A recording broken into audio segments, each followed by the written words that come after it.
Good morning and vanakkam.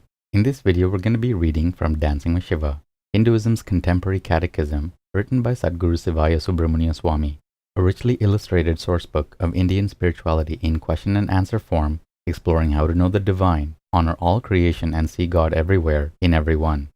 Today's lesson is lesson 107, and we'll begin by reading the caption to the facing image. A man gracefully offers flowers to a small crystal Shivalinga during a puja in his home shrine. So sincere and one-pointed is the worship that Lord Shiva appears in his subtle spiritual body and touches the devotee's head in a life-transforming blessing. Lesson 107. What is the special rite called Archana? Shloka 107. Archana is an abbreviated form of temple puja in which the name, birth star, and spiritual lineage of a devotee are intoned to the god by the priest to invoke special, individual, family, or group blessings and assistance. Om. Bhashya.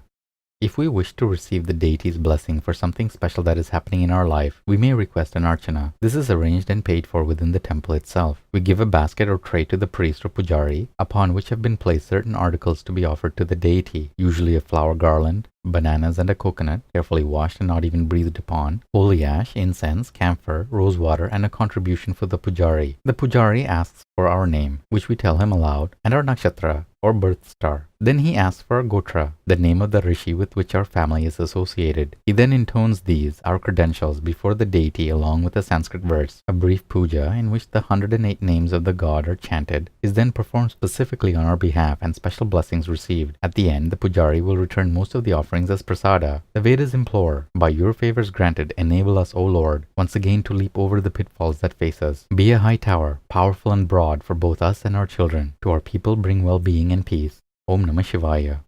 Good morning and vanakkam. In this video, we're going to be reading from Living with Shiva, Hinduism's contemporary culture, written by Sadhguru Sivaya Subramania Swami. 365 daily lessons based on ancient Vedic laws, disclosing how to approach family, money, relationships, technology, food, worship, yoga, and karma to live a truly spiritual life.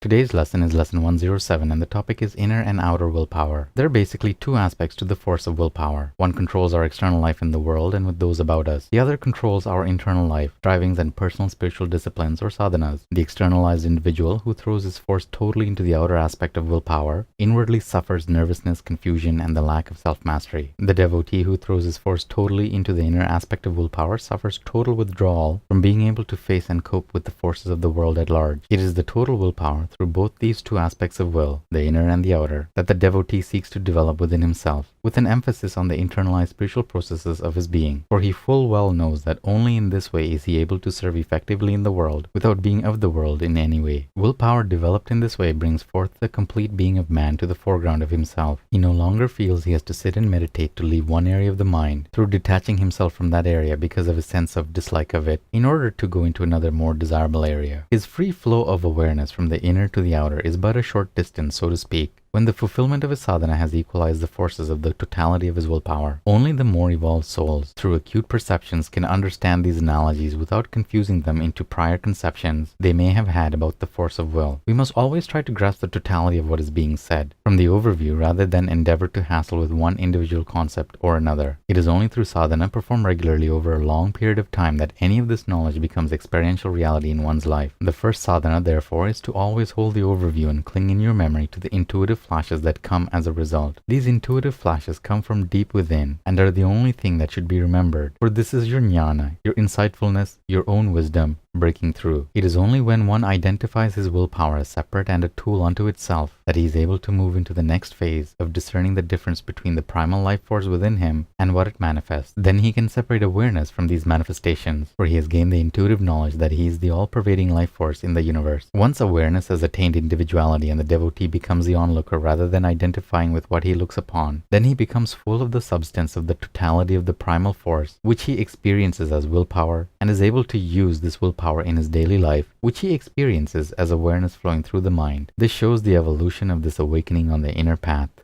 Sutra 107 of the Nandinada Sutras, living virtuously when single. Shiva's unmarried adolescent and adult devotees are all considered brahmacharis or brahmacharinis, bound to the wise restraints of chastity that tradition prescribes, whether they have taken a celibacy vow or not.